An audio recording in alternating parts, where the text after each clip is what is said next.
मेरी शादी एक नामर्द से हो गई, लेकिन मैं उसके साथ बहुत खुश थी क्योंकि मेरा पति एक बहुत अच्छा इंसान था और उसके पास पैसे रुपए की कोई कमी नहीं थी। एक दिन मुझे चक्कर आया तो मेरा पति मुझे डॉक्टर के पास ले गया। चेकअप के बाद पता चला कि मैं प्रेग्नेंट हूँ। मेरी प्रेगनेंसी की खबर सुनकर मेरे पति ने जो मेरे साथ किया वह सुनकर आपके रोंगटे खड़े हो जाएंगे। मेरी शादी एक नामर्द से हुई थी, लेकिन शादी के 2 महीने बाद ही मैं पेट से हो गई और यही बात मेरी ज़िंदगी के लिए सबसे बड़ी सज़ा बन गई। और जब मुझे पता चला कि यह बच्चा किसका है तो मेरे सर पर आसमान गिर गया। कभी कभी सब कुछ इंसान के सोचकर परे होता है और मेरे साथ भी कुछ ऐसा ही हुआ। मेरा नाम सुधा है। मेरी उम्र लगभग 35 से 36 साल हो चुकी थी, पर अभी तक मेरी शादी नहीं हुई थी क्योंकि मेरे माँ बाप बचपन से ही गुजर चुके थे और मेरे ऊपर मेरी 2 छोटी बहनों की जिम्मेदारियाँ थीं। छोटी मोटी नौकरी करके अपना और अपनी बहनों का पेट पाल रही थी। कुछ दिन बाद मैंने अपनी दोनों बहनों की शादी करवा दी। अपनी दोनों बहनों की शादी के बाद अब मैं अपने घर में अकेली रह गई थी। माँ बाप का साया तो बहुत पहले ही छूट गया था और अब तो मेरी बहनें भी पराई हो चुकी थी। अकेलेपन की वजह से अब मुझे भी किसी के साथ की ज़रूरत थी। मुझे अपनी ज़िंदगी में ऐसे साथी की ज़रूरत महसूस होती जो मेरी तन्हाई को दूर कर मेरी ज़िंदगी की खुशियों से भर दे। पर मेरे घर में कोई नहीं और मेरी उम्र ज़्यादा होने की वजह से मेरे लिए कोई रिश्ते भी नहीं आते। मेरे दिन कुछ यूँ ही गुजर रहे थे कि एक दिन हुआ कुछ यूँ कि एक दिन मैं बाज़ार गई थी तो वहाँ मेरी बहुत पुरानी सहेली मिल गई। हम दोनों एक दूसरे से बहुत बार मिले थे। उसकी शादी हो चुकी थी और उसके बच्चे भी हो गए थे। उसने अचानक मेरी शादी के बारे में पूछा तो मैंने उसे सब कुछ बता दिया। बातों ही बातों में उसने मुझे बताया कि उसका भाई है जिसकी उम्र लगभग 40 साल के करीब हो गई है। उनकी शादी हुई थी पर उनकी पत्नी इसलिए उन्हें छोड़कर चली गई क्योंकि उनका भाई अपनी पत्नी को औलाद की खुशी नहीं दे सकता था। मेरी सहेली के घर में पैसे रुपए की कोई कमी नहीं थी, बस एक कमी थी उसके भाई में कि वो औलाद पैदा नहीं कर सकता था। अभी वह मुझसे यही सब बातें कर रही थी कि मेरे मुंह से अचानक निकल गया कि तुम अपने भाई की शादी मुझसे करवा दो और मैं तुमसे वादा करती हूँ कि कभी भी मैं तुम्हारे भाई को छोड़कर नहीं जाऊँगी और ना ही उन्हें बात में ताने दूंगी। मेरी बात सुनकर मेरी दोस्त हैरान हो गई। उसने कहा, इतनी बड़ी सच्चाई जानते हुए भी मेरा भाई कभी बाप नहीं बन सकता है, तब भी तुम उनसे शादी करने को तैयार। मैंने उनसे कहा कि इस तरह अकेले जीने से अच्छा है कि मैं तुम्हारे भाई का सहारा बन जाऊं और वो मेरा सहारा। आखिर मैं कब तक अकेली रहूंगी। मेरा हाल तो ऐसा है कि मैं मर जाऊं तो किसी को कानों कान खबर नहीं होगी। मेरी सहेली यह फैसला सुनकर तो बहुत खुश हुई क्योंकि उसके घर में भी किसी औरत की ज़रूरत थी। उसकी माँ बहुत पहले ही गुजर चुकी थी। उसका भाई अपने बूढ़े बाप के साथ। उसने कहा, ठीक है, मैं यह बात अपने भाई से पूछकर बताऊंगी। वैसे तुम इस शादी को पक्का ही समझो क्योंकि मेरे भैया को तुम्हारे ही जैसी किसी साथी की ज़रूरत है। 1 से 2 दिन गुजरने के बाद मेरी सहेली मेरे घर आई और वो बहुत खुश थी। उसने कहा, भैया इस शादी के लिए तैयार हैं पर उनकी एक शर्त है। मैंने घबराकर पूछा, क्या शर्त है? उसने कहा, बस यही कि उसका भाई ये चाहता है कि दुनिया को उसके नामर्द होने की बात कभी पता ना चले। मैंने कहा, बस इतनी सी बात, तुम और तुम्हारे भैया इस बात के लिए बेफिक्र रहो। मैं भला क्यों दुनिया को बताने जाऊंगी कि मेरा पति नामर्द है। अगले दिन मेरी और सुधीर की शादी बड़ी धूमधाम से हुई। लोग तो ये देखकर हैरान थे कि एक अकेली लड़की का कैसे इतना अच्छा रिश्ता मिल गया। मैंने यह बात अपनी बहनों को भी नहीं बताई थी कि मेरा पति नामर्द है। मेरे पति का यह राज मेरे सीने में दफन होकर रह गया था। मैं दुल्हन बनकर सुधीर के घर गई तो यह देखकर हैरान थी कि सुधीर का घर तो एक आशियाना बंगला था। मैं अपनी शादी से बहुत खुश थी क्योंकि मैं तो सपने में भी नहीं सोची थी इतने अच्छे घर में मेरी शादी होगी। मेरा कमरा बहुत अच्छे से सजाया गया था। सुहाग की सेज पर बैठी हुई मैं अपने पति सुधीर का इंतज़ार कर रही थी। पर सुधीर जब कमरे में आए तो उनके अंदर एक झिझक थी। शायद वो अपने अंदर की कमी को लेकर परेशान थे। पर मैं एक मैच्योर औरत थी, इसलिए मैंने ही पहल की और उनका हाथ पकड़कर उन्हें यकीन दिलाया, यह बात कभी भी हमारे कमरे से बाहर नहीं जाएगी और ना ही आपको इस बात के लिए कभी कुछ कहूँगी।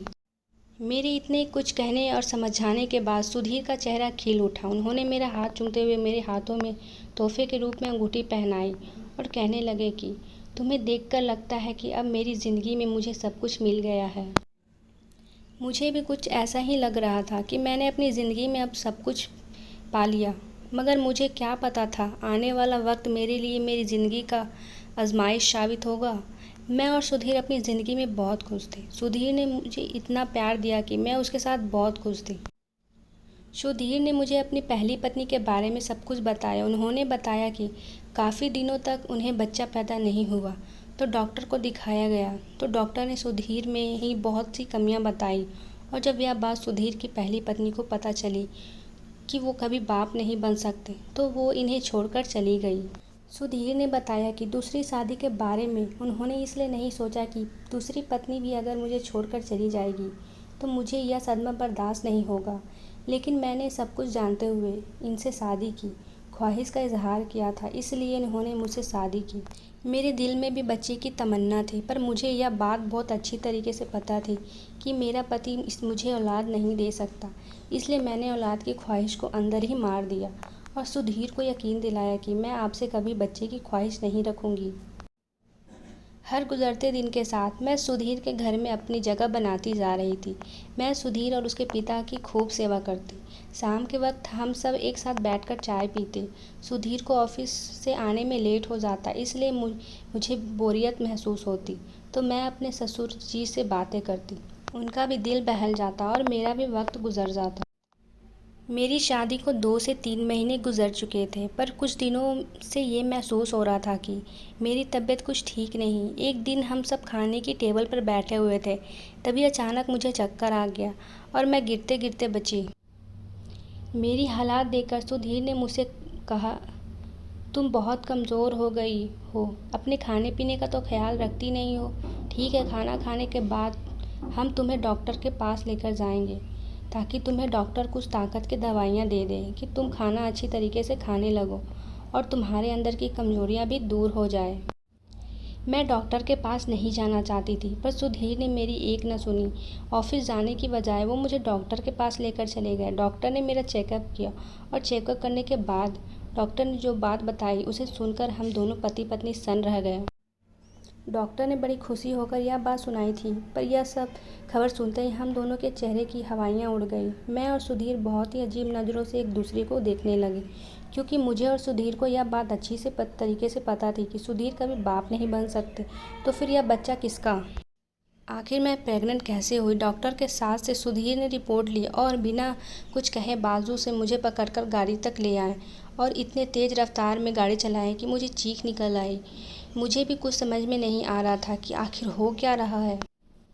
हम दोनों घर पहुंचे तो मेरे ससुर जी हमारे इंतज़ार में बाहर बैठे हुए थे। हम दोनों को घर आता देख वे फिक्रमंदी से पूछने लगे, अब बहू की तबीयत कैसी है? डॉक्टर ने कहा है। सुधीर के गुस्से पर पारा हाई था। उन्होंने गुस्से में कहा कि आपकी बहू प्रेग्नेंट है, जबकि यह बात मैं बहुत अच्छे तरीके से जानता हूँ कि ये बच्चा मेरा नहीं है। सुधीर की बातें सुनते ही मेरे ससुर जी हैरानगी से कहने लगे, तुम ये कैसी बातें कर रहे हो? मैं हॉल में पड़े सोफे पर ढह गई, क्योंकि मुझमें इससे ज़्यादा बर्दाश्त करने की क्षमता नहीं थी। मैं बेकसूर थी, लेकिन मेरा पति चीख चीख कर मुझे बेइज्जत कर रहा था। सुधीर की बात सुनकर मेरे ससुर जी गुस्से से कहने लगे, थोड़ा सोच समझ कर बात किया करो और इस तरह अपनी पत्नी पर इल्ज़ाम लगाने से पहले कुछ तो शर्म करो। अपने ससुर की बातें सुनकर मुझे थोड़ी हिम्मत मिली और मैंने रोते हुए सुधीर से कहा, मैं नहीं जानती कि यह बच्चा मेरे पेट में कैसे आया, लेकिन मैं इतना ज़रूर जानती हूँ कि आपके सिवा मेरी ज़िंदगी में कोई नहीं है। सुधीर ने गुस्से से कहा, तुम चुप ही रहो। आज मुझे समझ में आया कि आखिर तुम्हारी शादी क्यों नहीं हो रही थी, और तुमने मुझसे शादी इसलिए की क्योंकि तुम्हें अच्छी तरीके से पता था कि मैं कभी बाप नहीं बन सकता था, इसलिए मैं तुम्हारे हर जुर्म को बर्दाश्त करता। लेकिन तुम गलत थी, क्योंकि मैं इतना बेवकूफ़ नहीं हूँ कि किसी और के बच्चे को अपना नाम दूँ। इसलिए बेहतर यही होगा कि तुम अभी और इसी वक्त अपना सामान उठाओ और यहाँ से चली जाओ। मेरे ससुर जी ने सुधीर को समझाने की बहुत कोशिश की, पर सुधीर गुस्से से पागल हो चुके थे। वह कुछ भी जानने और समझने को तैयार नहीं थे। सुधीर ने गुस्से में मेरा हाथ पकड़ा और आधी रात को मुझे बाहर निकाल दिए। मैं रोते बिलखते अपने घर पर वापस आ गई। मेरा और सुधीर का रिश्ता जहाँ से शुरू हुआ था शायद वहीं पर ख़त्म होने वाला था। यह सब सोचते सोचते मेरी तबीयत बिगड़ रही थी, पर मुझे अभी भी सुधीर की परवाह थी क्योंकि मैं उनसे बहुत प्यार करती थी। मैं सारी रात रोते ही रह गई और रोते रोते ना जाने कब मेरी आँख लग गई, मुझे पता नहीं चला। मेरी आँख उस वक्त खुली जब दरवाजे पर दस्तक हुई। मैंने दरवाज़ा खोला तो सामने मेरी ननद खड़ी थी। मैं रोते हुए उसके गले लग गई। रोते रोते मैं उससे कह रही थी कि मैं बेकसूर हूँ और मुझे नहीं पता यह बच्चा मेरे पेट में कैसे आया। मेरी सहेली जो मेरी ननद थी वह मुझे समझाते हुए कहने लगी, तुम चिंता मत करो, सब ठीक हो जाएगा। मेरी सहेली मुझे समझा बुझाकर चली गई। मुझे अपनी सहेली की बात पर बिल्कुल भी यकीन नहीं था। आखिर यह सब वो कैसे ठीक कर सकती थी।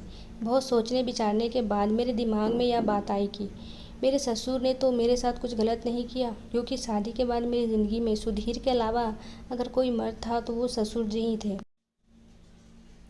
पूरे दिन रात वही मेरे साथ रहते। सुधीर तो ऑफिस से घर आने के में कभी कभी रात के 12 बजा देते थे। रात को खाना खाने के बाद मैं अपने कमरे में जाकर सो जाती थी तो मेरे ससुर जी कहीं मेरे साथ, यह सब सोचते ही मेरे रोंगटे खड़े हो जाते।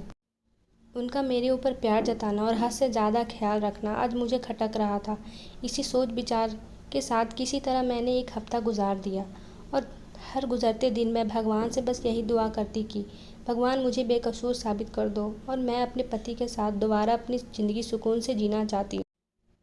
मेरी दोनों बहनें अपनी ज़िंदगी में ऐसे मग्न थी कि उन्हें मेरी ज़रा से भी परवाह नहीं थी, जबकि मैंने उन्हें माँ बाप की तरह पाला था। एक हफ्ते बाद मेरी ननद मेरे पति सुधीर के साथ मुझे लेने के लिए मेरे घर आई। सुधीर को दरवाजे पर देखकर मैं हैरान रह गई। मुझे कुछ समझ नहीं आ रहा था कि आखिर सुधीर मुझे लेने कैसे आ गए। लेकिन मेरे लिए तो बस इतना ही काफ़ी था कि मुझे दोबारा सुधीर की ज़िंदगी में शामिल होने का मौका मिल रहा है। मैं बिना कुछ पूछे उन दोनों के साथ गाड़ी में जाकर बैठ गई। घर पहुंचते तो मैंने देखा घर पर बहुत अच्छी तरीके से सजाया गया था और मेरे ससुर जी ने बहुत खुशी से मन में स्वागत किया था। यह सब देखकर मैं हैरान थी। आखिर यह सब हो क्या रहा है। मेरी सहेली ने बड़े प्यार से मुझे गले लगाया और मुझसे कहने लगी, तुम्हारा बहुत बहुत शुक्रिया कि तुमने मुझे बुआ बनने का मौका दिया। मैंने हैरत से एक नज़र सुधीर पर डाली तो सुधीर सर झुकाए शर्मिंदगी से खड़े थे। मेरी सहेली यानी मेरी ननद सारा सच मुझे बताने लगी। उसने बताया कि पापा को तुम्हारे ऊपर विश्वास था कि तुम एक अच्छी लड़की हो, तुम कभी भी कोई गलत काम नहीं कर सकती। यह सब जानते समझने के बाद भैया फिर दोबारा उसी लेडी डॉक्टर के पास गए जिसने पहले कभी उन्हें बताया था कि वह कभी बाप नहीं बन सकते। लेडीज़ डॉक्टर भैया को देखते ही पहचान गए, पर जब भैया ने उन्हें बताया कि मेरी दूसरी पत्नी प्रेग्नेंट है तो लेडी डॉक्टर ने भाई को ऐसा सच बताया जिसे सुनकर उनके सर पर आसमान गिर पड़ा। उस लेडी डॉक्टर ने बताया भाई के अंदर कोई कमी नहीं थी।